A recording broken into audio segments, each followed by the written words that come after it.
The final stage of the incantation is almost complete. Once the ritual is done, you will be able to speak to the demon. Yes, and I'll politely ask him to not end the world. Yes, cancel the Armageddon, if he could so kindly do so. No, whatever you do under any circumstance, you will never ask him not to end the world, because regardless of whatever you say to him, he will carry out his task regardless. He will do it anyway. He is an apocalyptic demon, and he will do what he was made to do. But you can ask him why he's ending the world, because the answer to that question could help us prevent the apocalypse. Wait a minute. If he's so set in his ways to end the world, then why would he help us stop him? He's the only one who knows for sure why the apocalypse is happening. And besides, the apocalypse is imminent at this point, so you might as well just run the risk. We really got nothing to lose at this point. Hey, I see what you're saying. Yeah, I might as well risk it because we're all gonna die anyway. Alright, let's do it! Let's summon that demon! Alright, here we go! Oh, great demon from the underworld, we summon you to talk to you about the upcoming Armageddon. We summon you to talk, and also discuss a movie if you have time. And discuss a movie. The demon has arrived. Oh my god, he's way more ugly than I thought. I can fucking hear you, you know. Yeah, I know. So, you wanna talk, huh? So let's do it. Let's talk. Okay, good. It's time we get down to business and talk about the upcoming end of days. Yeah, I know you want to talk about that, but I'm more interested in this movie you want to talk about. That means we get to do the review first.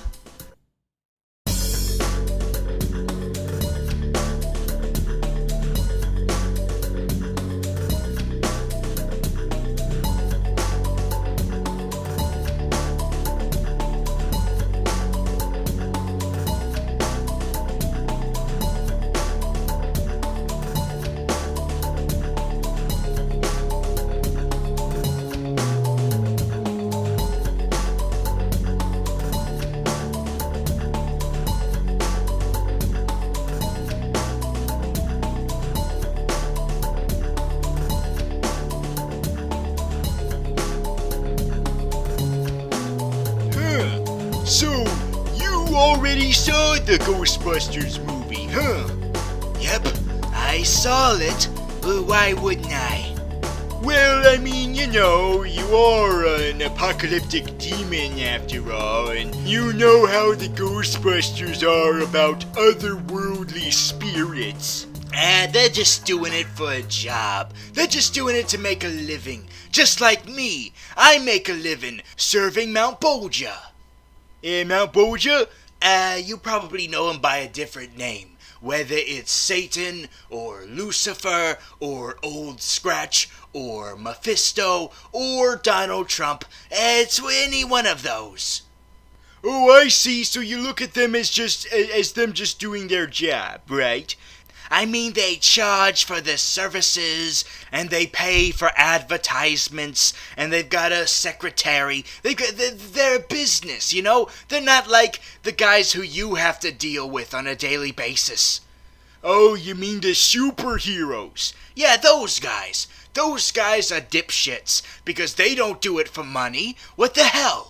Yeah, I know, they're stupid. Stupid. No, the Ghostbusters are more rational. That's why I didn't do a post-defeat special on the Ghostbusters. And I know it's very arguable with the Ghostbusters over whether or not they can be considered superheroes. I would say no, because they look at it as a business, you know? They're not always going on around, oh, how it's the right thing to do, and it's for the good of humanity. I mean, sometimes they're like that, but at the same time they're like, yeah, we're not gonna do this for friggin' free. No, we need to make some money off this. So that's why I didn't do a post-defeat special. And even if I did do one on the Ghostbuster villains, I can't even contact any of them, because they're all trapped in the underworld. Yes, they're all in the underworld right now, because of those Ghostbusters having to barge in on their awesome parties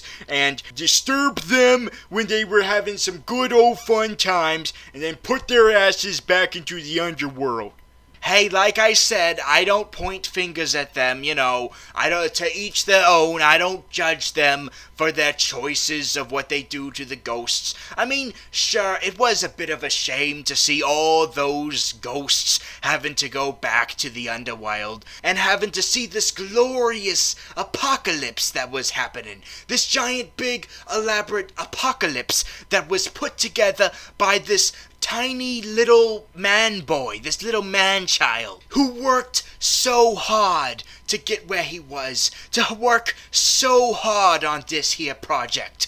Yes, we should credit him. His name is Rowan.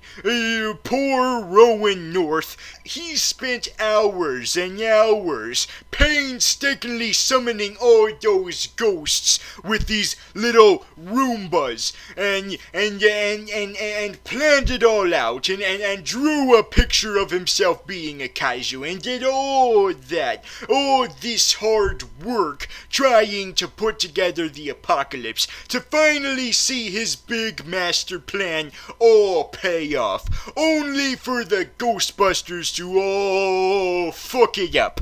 I know, right? They thwarted his plans by throwing him into that portal, just like how they thwarted the plans of all of those internet trolls by not being a sucky movie. Yeah, you're right. Those internet trolls were so hoping that this movie would suck so that they could be right for harassing people about it. But guess what? Even if it sucked, that harassment was still not called for because, come on, man, don't harass people over a movie, okay? Alright, don't be an asshole. I mean, we're not assholes. We're supervillains. That's a difference. Yeah, I'm a demon who works basically for Satan, and you are a mass murderer who kills people with gravity, and yet, somehow, neither of us are as evil as these internet trolls are.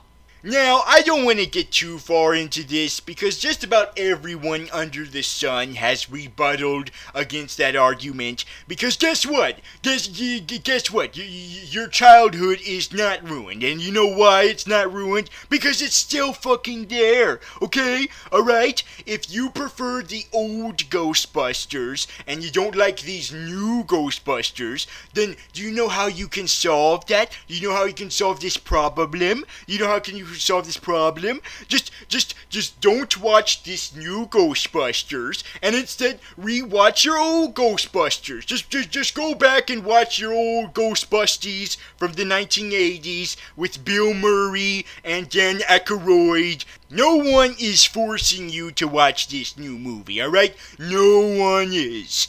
Because when you really get down to it, when you get down to the nitty-gritty of Ghostbusters, what you get with Ghostbusters is a bunch of people getting together and just feel like getting some ghosts. That's it. Hey, you're a scientist. I'm a fan of ghosts, you're a womanizer asshole, and you're a black guy. Let's get together and fight ghosts.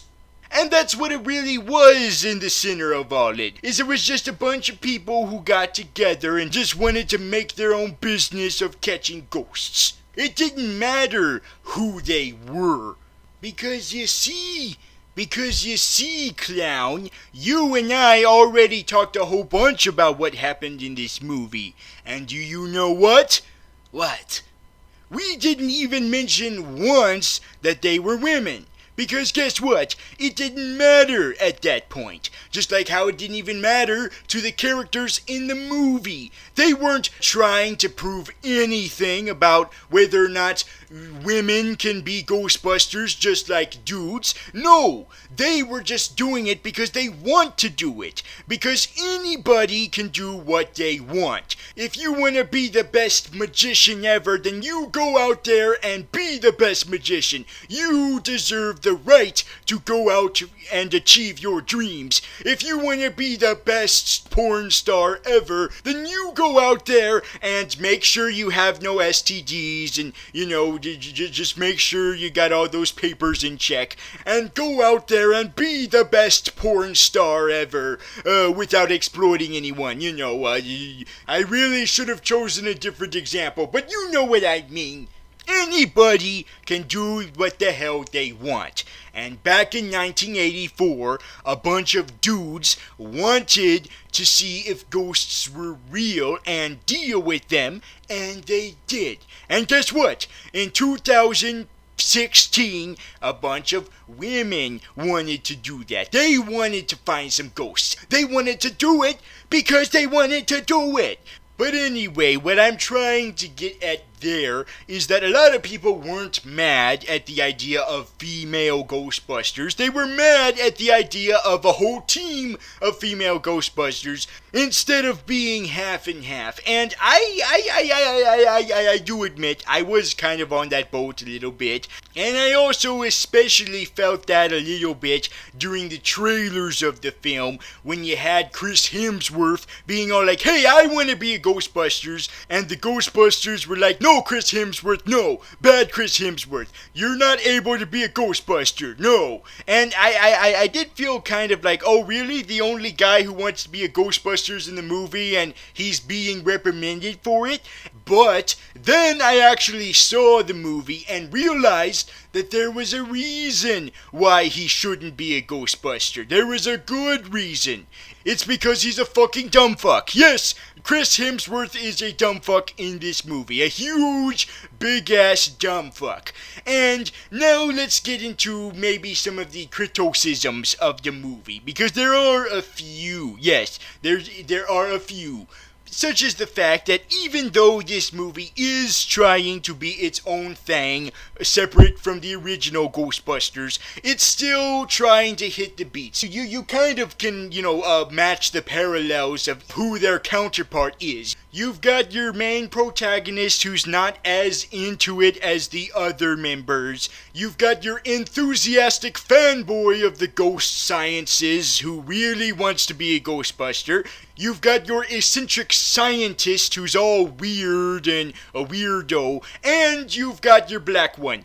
All four of the Ghostbuster archetypes, and then you've also got the secretary and the government official that's against the Ghostbusters and is a hard ass against the Ghostbusters, and the mayor. You've got all those counterparts. And it feels like when you compare to those counterparts, it feels that in this movie, they try a little bit too hard to be funny with those archetypes, to make them all funny and stuff. And that didn't really feel that way in the first movie. It didn't feel like they were trying to make these characters funny and do funny things. They just did it naturally. They were just naturally quirky and stuff. And here, it does feel like the jokes are implanted into it a little bit. I mean, not too much. There are still some natural comedy in here.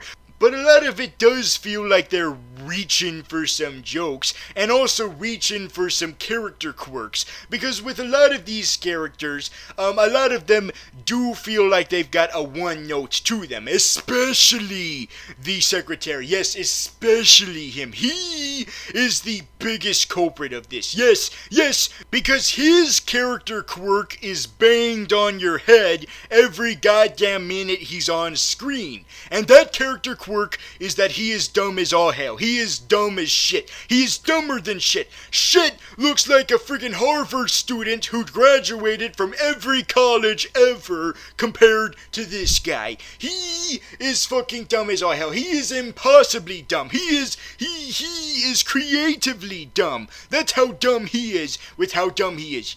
And I felt that with the first movie, they never felt the need to make that big of a character quirk for the original Ghostbusters secretary, Janine. With her, they just made her all sassy and quick with the comebacks. It just felt like everything was coming off of her naturally, what she was saying and doing. And plus, she felt like the type of secretary you would see in real life. You know, the kind that is very used to their job, and hardly anything really phases them now, not even ghosts. And you know, they're kind of a little pessimistic with their thing, and they're trying to see a little bit of positives, such as an interesting co-worker that you're trying to be with, and then you have to settle with Rick Moranis instead, unfortunately. What I'm getting at is that she felt very much like a real person who you would actually come across.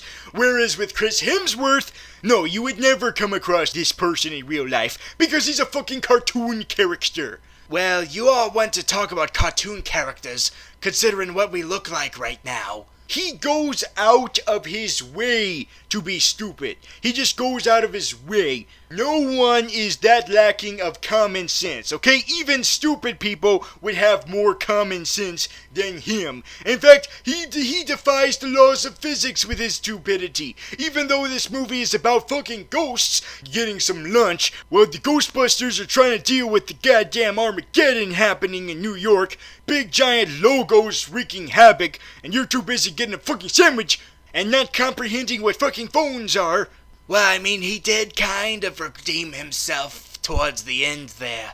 Yeah, in the mid-credit scenes, he did show a little bit of progress, a little bit of more effort there, because I guess my problem with him is not just that he's incredibly stupid, because you know, I like stupid humor. I like some stupidity done as humor. However, with him, it was douchey stupidity. No, it wasn't the likable kind of stupid. It was the dislikable kind of stupid, where you're so stupid, but you think the things that you do are okay to do, and you're an ass about it to your co-workers, and you make them look stupid and questionable too, because you wonder why the hell they put up with you. And of course, with Christian Wiig, it's he's hot as all hell. And wait a minute, that's the reason why he's keeping him here? Because he's hot and sexy? That gives her kind of a little bit of an unlikable quality, that she's willing to put up with this douche nozzle just because of his looks, even though he is a stupid and an asshole about being stupid. But did that completely ruin the characters?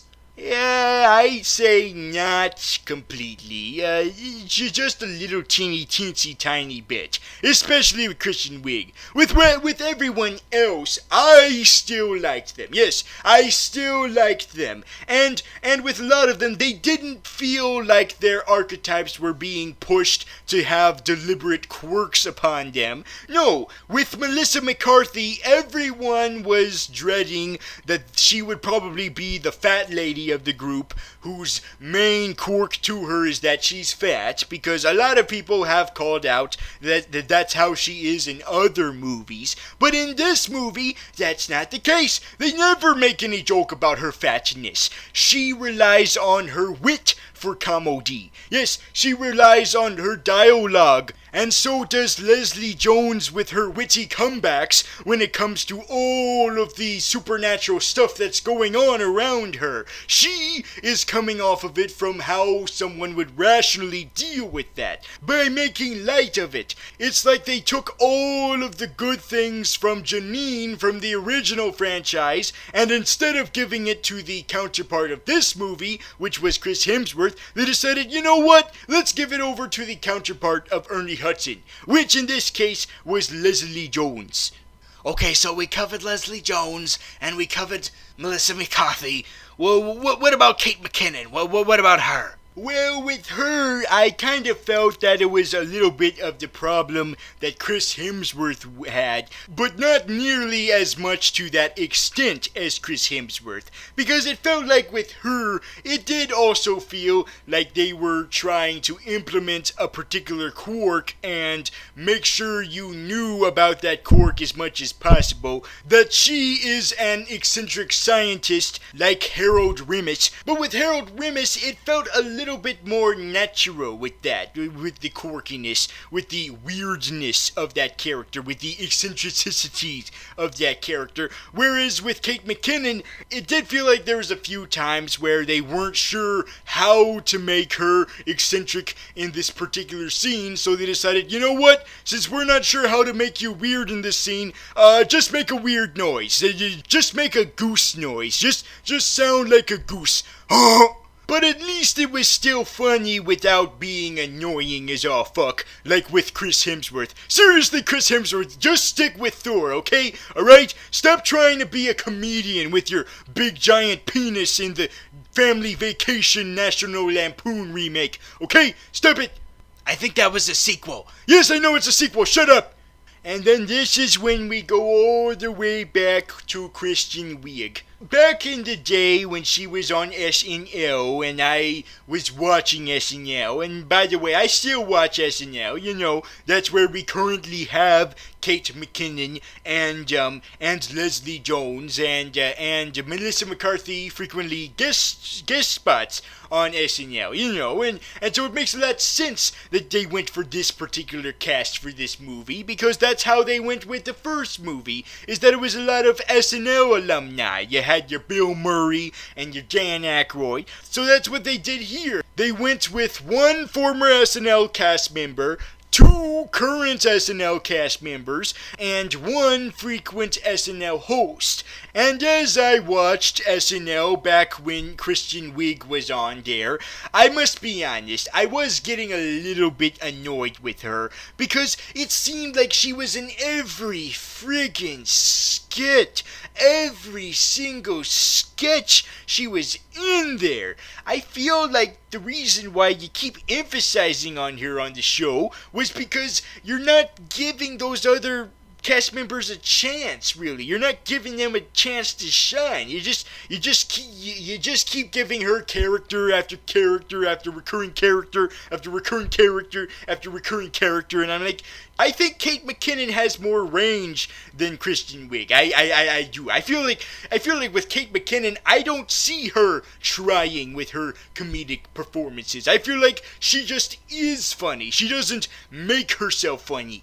Which is why I was disappointed with the goose honks, because it felt like with that they were trying to make her funny. I'm like, whoa, wait a minute. You don't need to try to make Kate McKinnon funny. She already is. And however, I do admit that even though I don't like Kristen Wiig on SNL, I do think she's fine in these movies where she's the lead. Because in the movies where she's the lead, she's usually the straight one. The one that is not crazy or stupid.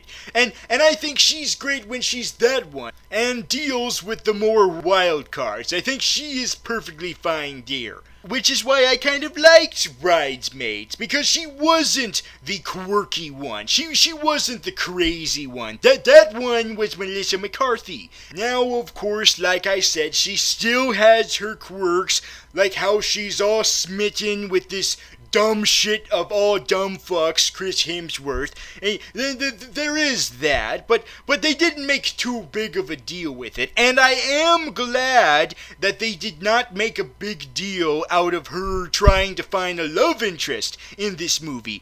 I feel like that was the weakest part of the original Ghostbusters, was the love story going on between Bill Murray and Sigourney Weaver.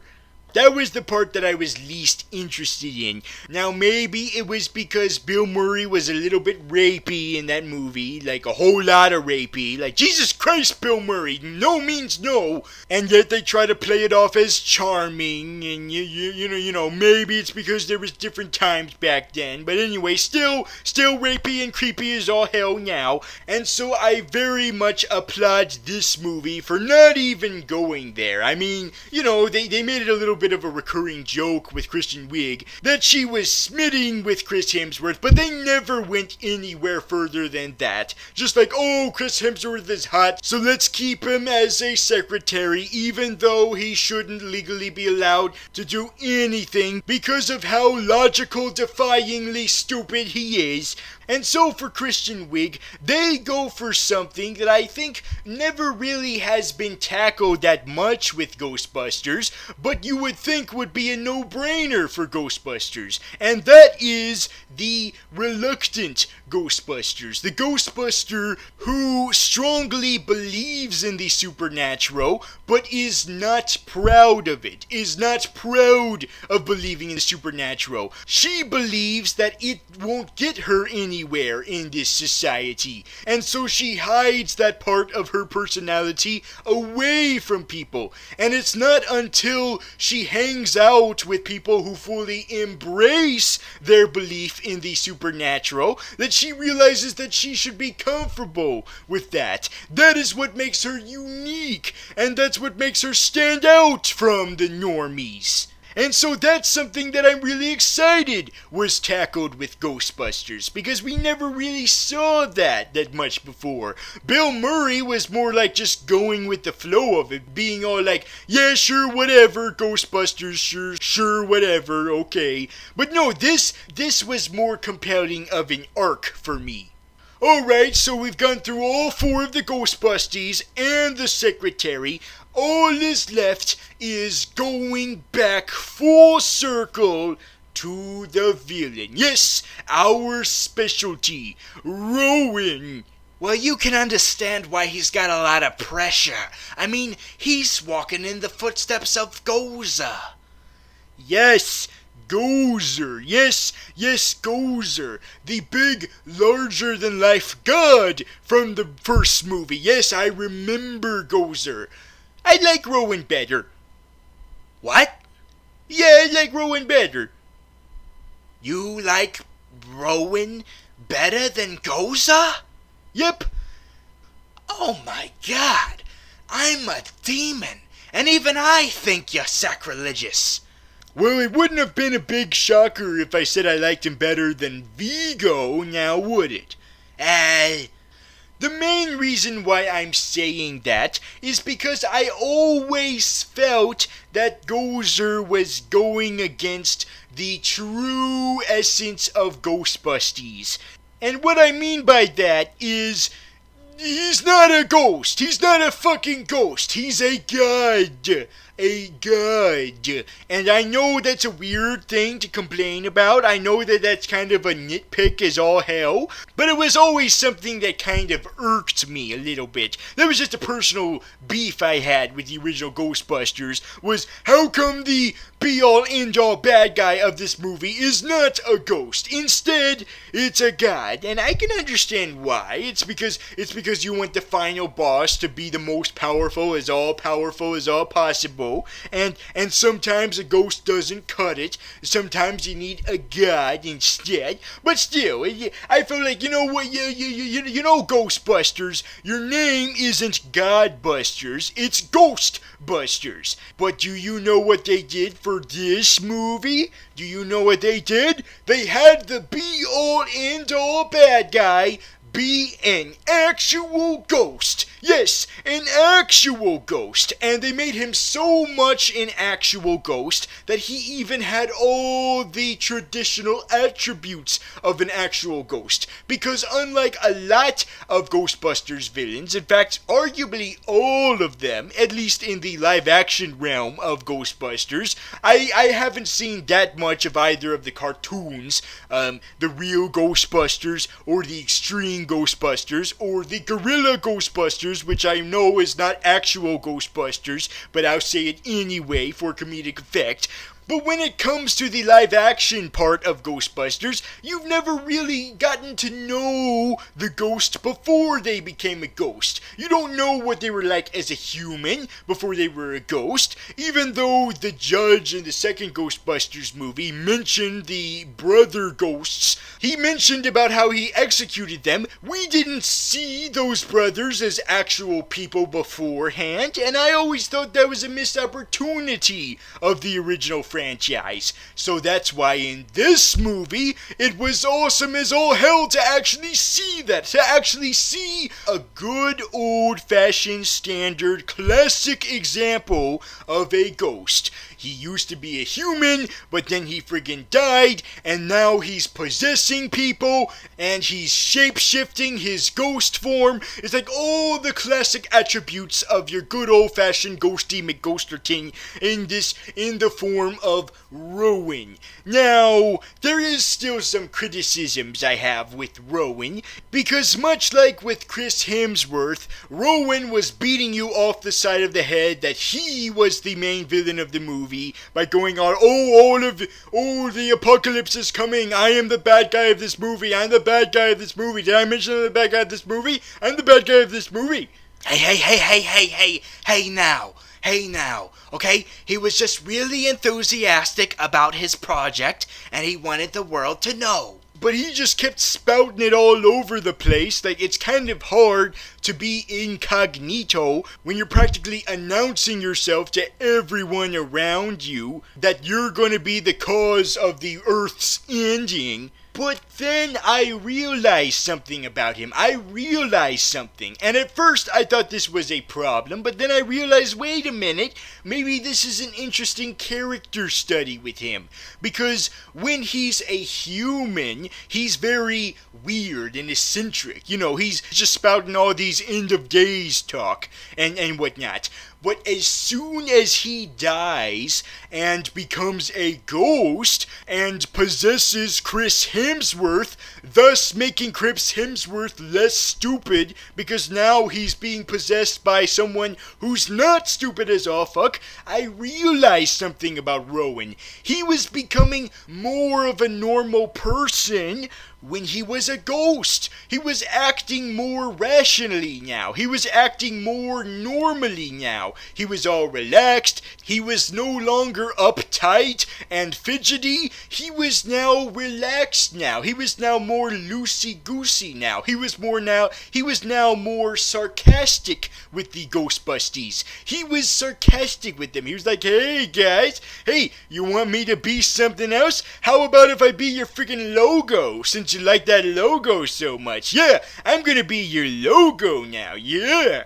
Maybe after he read Christian Wiig's book and got all interested in ghosts and the ghost lore, he realized that ghosts were way more fun to be than humans. Maybe he didn't like his human life. He wasn't comfortable with being a human. Maybe he felt that if he was a ghost, he'd be more comfortable with himself because then he could be literally anything he wanted. He didn't like humanity. And so once he became a ghost, he didn't give a fuck about the humans, so they could go all die for he cared, which is why he brought on the apocalypse.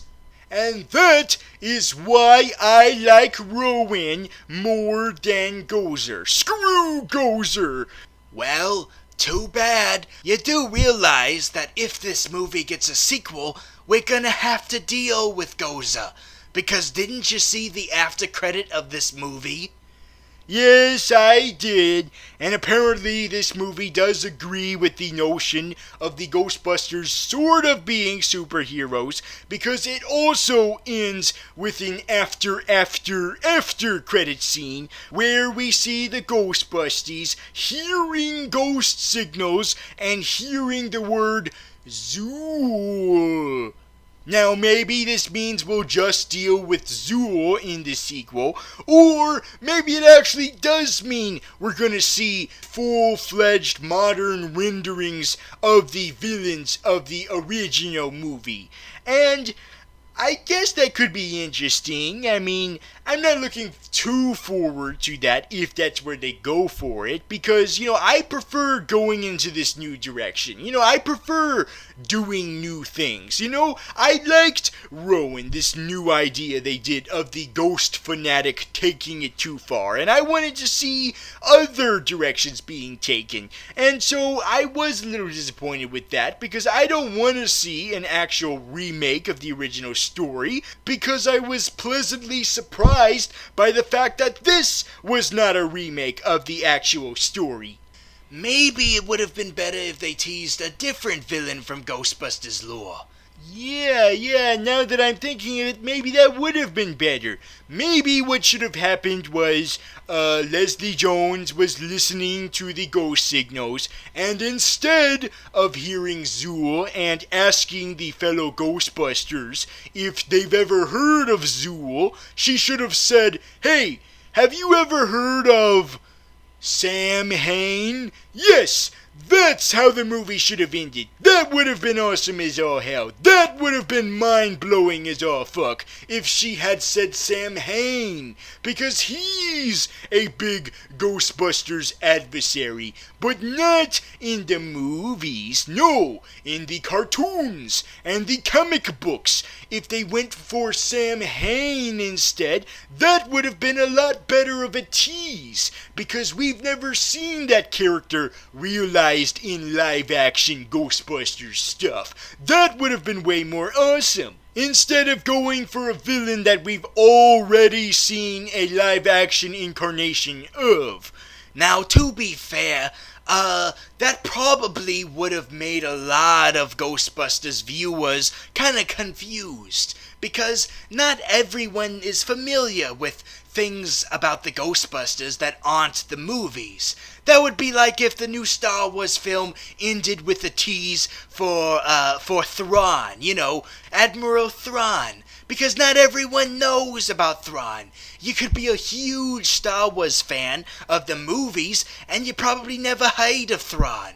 Yeah, I see what you're getting at, I see. Plus, they couldn't have chosen Boogeyman because, if she had said Boogeyman, it would have been like, oh, why would you not know who the Boogeyman is? Like, everyone knows of the Boogeyman. So, I can see why they didn't go for Sam Hain, and they probably went for Zool, maybe just for the sake of having a cool teaser cliffhanger, and they wanted it to actually mean something to Ghostbuster fans, but not too obscure where a lot of people wouldn't have gotten it, and that was going for a Zool cliffhanger. So that's why they did the Zool tease.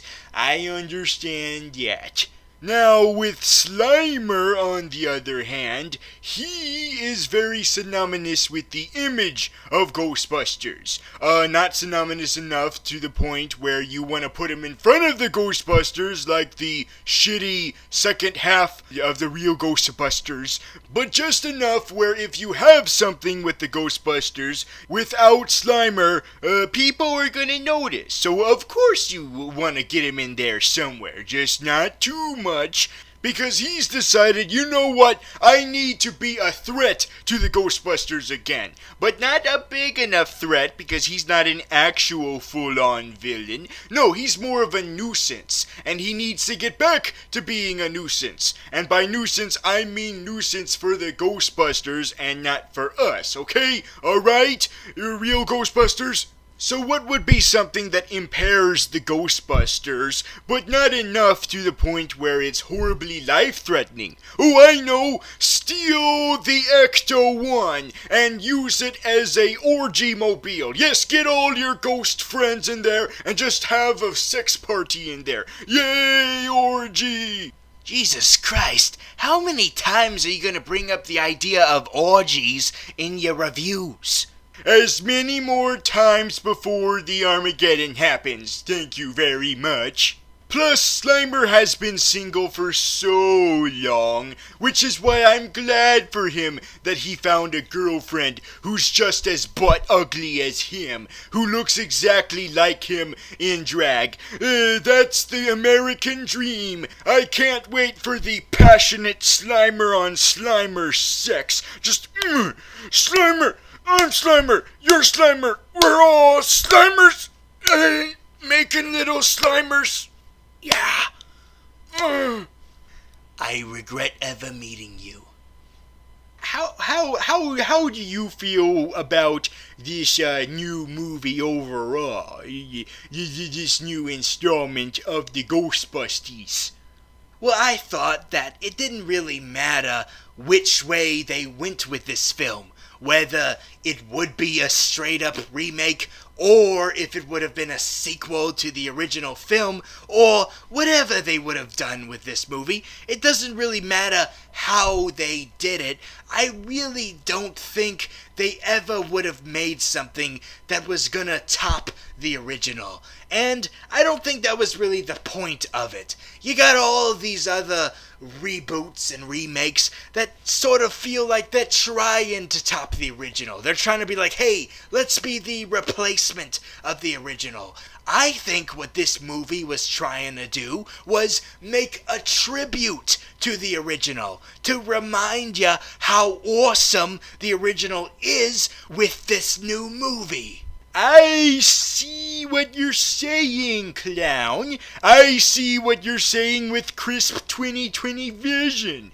They weren't trying to modernize the Ghostbusters for a new crowd. They wanted to make a companion piece to the Ghostbusters. They wanted to make a tribute to the Ghostbusters, to show their appreciation of the original Ghostbusters by reminding you of all the greatest things of the Ghostbusters. And that might have explained why there were some parts that felt were being exaggerated to the point where they were caricatures of the original characters from the first movie. Because they were trying to show you the hyperbole of Ghostbusters. They were like, hey, you know that logo of the Ghostbusters, that iconic logo that everyone knows about Ghostbusters, where whenever you hear the name Ghostbusters, you immediately go to that logo in your head? Well, let's take that logo and fucking make it the villain of the friggin' movie. Let's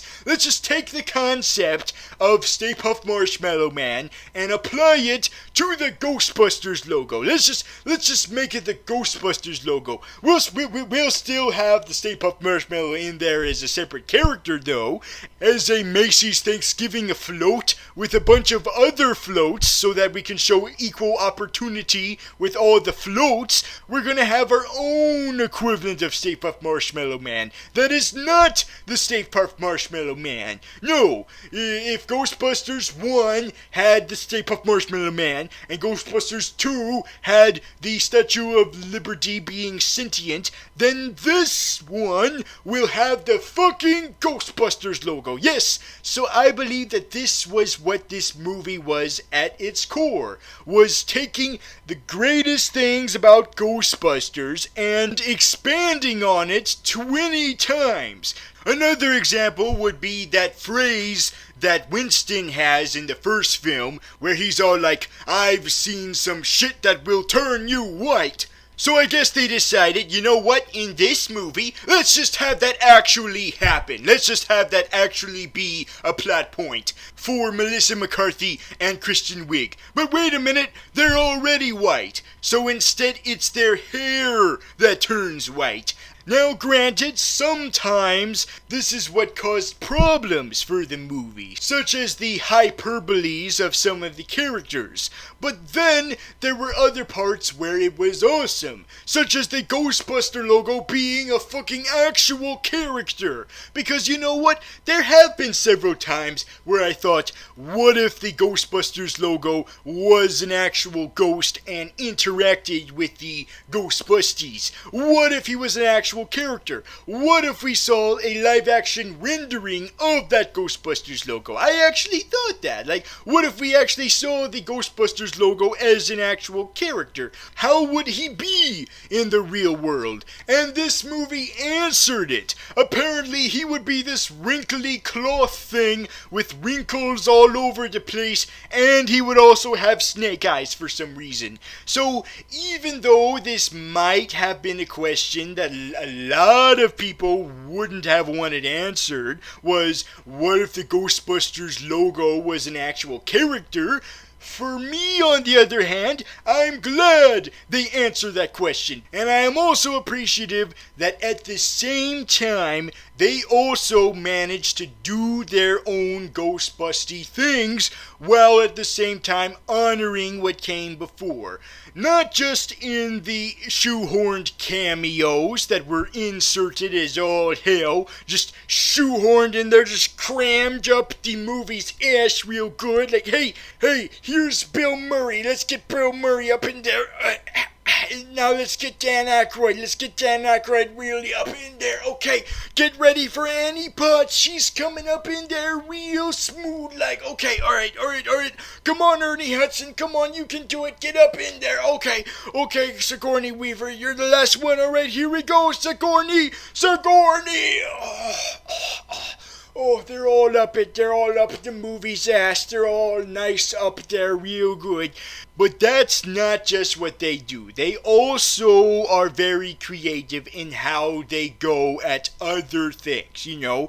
And maybe for this movie they decided, you know what? We could do like what Star Wars did and kind of make the same story over again. Or what if we took a different direction, but not huge enough where it would completely change the identity of Ghostbusters? And I think we should admire them for that, for taking the risk, for not playing it safe by casting a bunch of dudes again. Because if everything goes wrong, like everyone eagerly expected that it would, you're still gonna have the original Ghostbusters no matter what. It's still going to be there. And so in the end, what we have is a love letter to the original Ghostbuster films that still dared to do something different, while at the same time staying true to the original Ghostbusters spirit. Oh, I said spirit! Oh, yeah, fuck. Alright, so that's the movie. So now we must rate it. Clown, do you think the viewers at home should either watch this movie or get picked up by a giant gargoyle dragon thing and then dropped onto a road and then never get acknowledged as to whether or not you survived that fall? I think I just watched the movie because, first of all, I don't think anything would happen to me because I'm a demon, so... But yeah, I think I'd watch the movie instead. Because it's a great ride, even for people who don't know Ghostbusters. Because it very elaborately hits all the points you would want from this concept if you were completely new to it. And to all the people who are saying that the whole point of this movie is to be PC, let me tell you something. I am from a world where all the demons from hell are men and all the angels from heaven are ladies. Alright? And this movie, it's not bashing anybody. Except for ghosts, of course.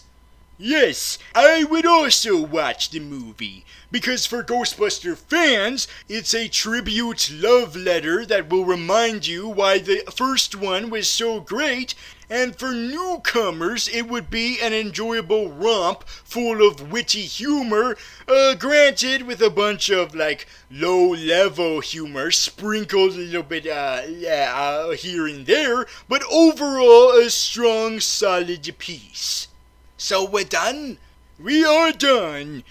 So this talk about being thrown onto this road by a dragon gargoyle thing, you were talking about Bill Murray's cameo, weren't you? Yeah, I was talking about that. That was weird. How the ghost picked him up and then dropped him, and then no one acknowledged as to whether or not he survived that. Like no one said he died or survived that. We have no idea what happened to him, and I wonder if the reason why is because I have a fan theory I want to discuss with you. I know I'm not Matt Pat, but I want to say this before Matt Pat says it. My theory is that all of the characters in this movie that were played by the Ghostbusters alumni, Annie Potts and Ernie Hudson and Sigourney Weaver and Dan Aykroyd and Bill Murray, I believe that they are all in disguise. They are in disguise, and that they are actually their original counterparts. They are the original characters from the movie that have traveled from an alternate dimension. Yes, an alternate dimension where none of them exist, or they're in other places that have nothing to do with the Ghostbusters. And so they realize that this alternate dimension has no Ghostbusters. But they can't be the Ghostbusters of this universe. They got their own universe to be the Ghostbusters of. Or maybe the Extreme Ghostbusters are taking care of that universe. Who knows? So what they realize they need to do is make sure they manipulate events and survey over the place so that they could make sure that there is a new team to become the Ghostbusters. Now, I know this theory is convoluted as all hell, because there's certain things in this movie where you would wonder, wait a minute, how the hell would that be done by manipulation from an outside force? Now, to be fair, the way they get the Ghostbusters name is by the public media calling them the Ghostbusters. So maybe that was started by the original characters calling them that and then spreading it out to the rest of New York. Maybe. I don't know.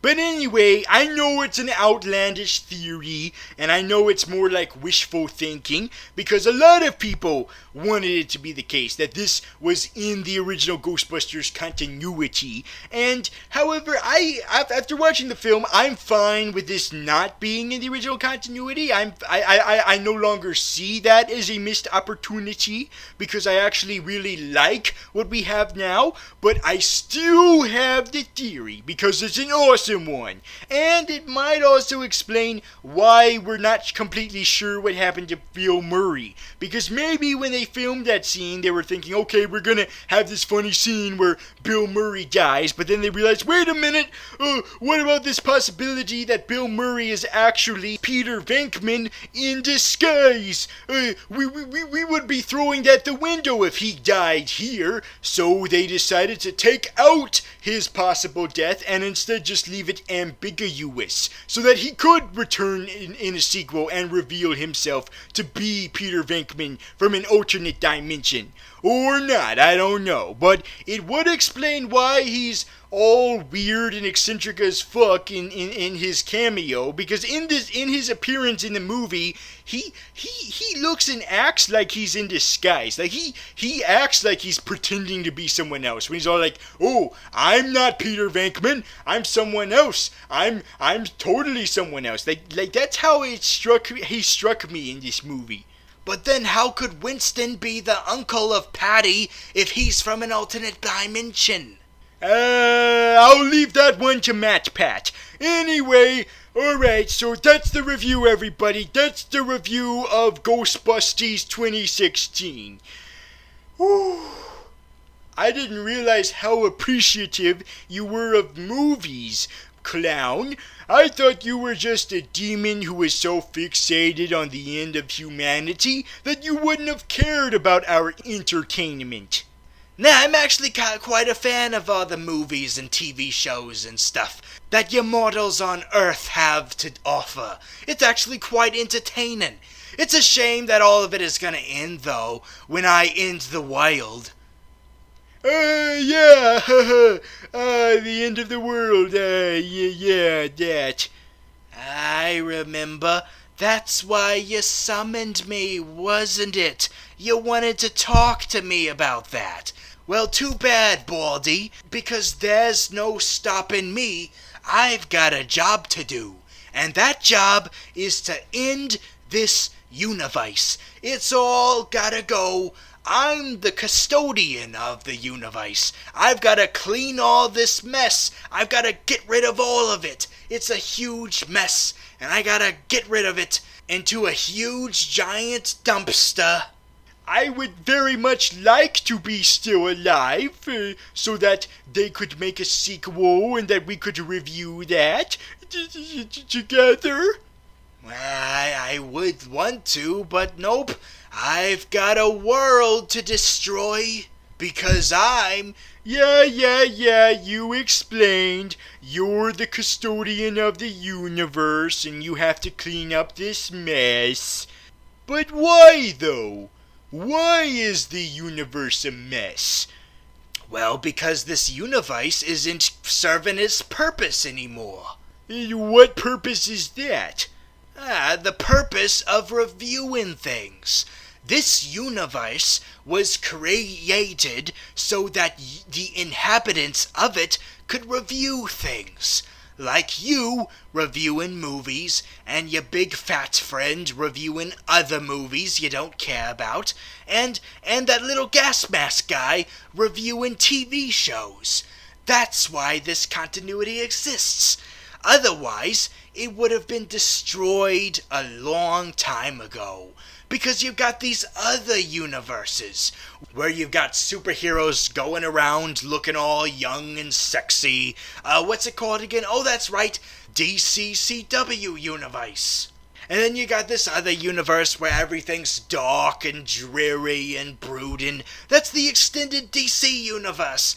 And then you've got the happy universe, where everything's awesome, except for certain parts of it where it is dark and dreary. But it's not too dark and dreary, because you got all this other stuff balancing it. That's the MCU you got there. And then you got the other one where everything's convoluted as all fuck, and you don't know what the hell is going on, and it's on the verge of being destroyed, just like this one, but is still hanging on really loosely. And that one is the Fox X-Men universe. So you got all of these universes going on, and they all serve a particular purpose.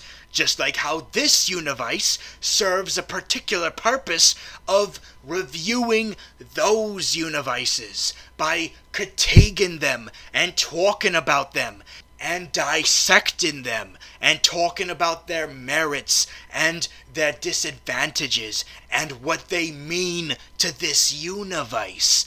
That's what this universe is all about. But this universe is slowly losing that purpose. It's no longer fulfilling that purpose. It's doing something else. That's what this is all about? This universe is all about reviewing movies and TV shows. My God, this has been something that I've been trying to convey to people for the longest time. I've been wanting them to review movies with me, to review all kinds of stuff, and a lot of them were reluctant about it, but now I realize I've been serving this universe. I've been helping this universe. You sure as hell have, but now there's someone out there right now who's taken away that purpose. Who? Who is doing such a thing? It's Amanda Waller. Oh my God. It all makes sense.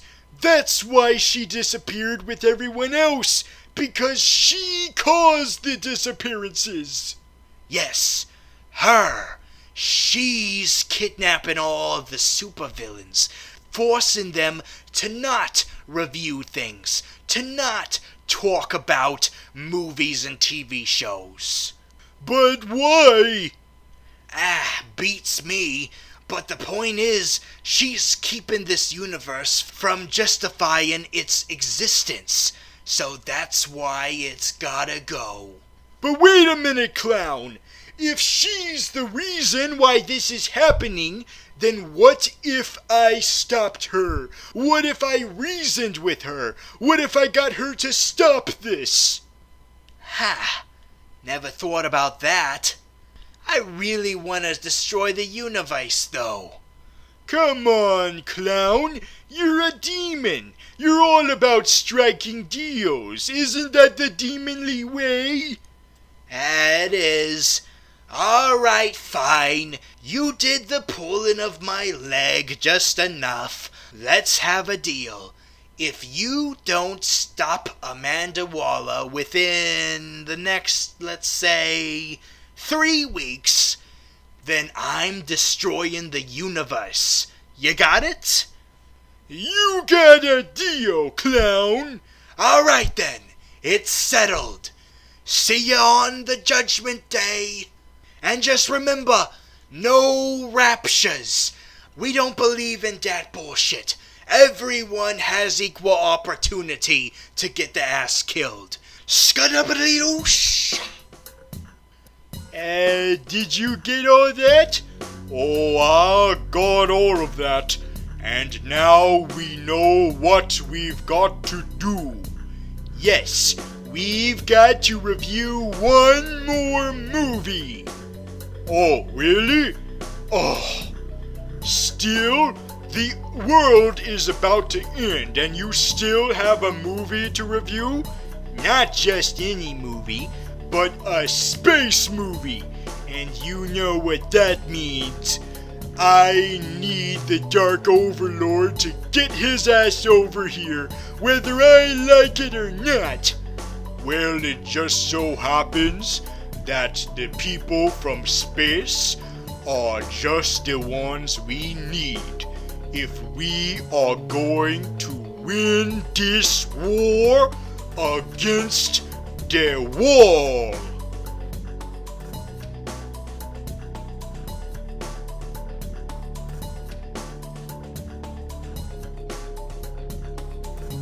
You mean Donald Trump's wall? No, I mean Amanda Waller. And then maybe after that, Donald Trump's wall too. That guy is an asshole.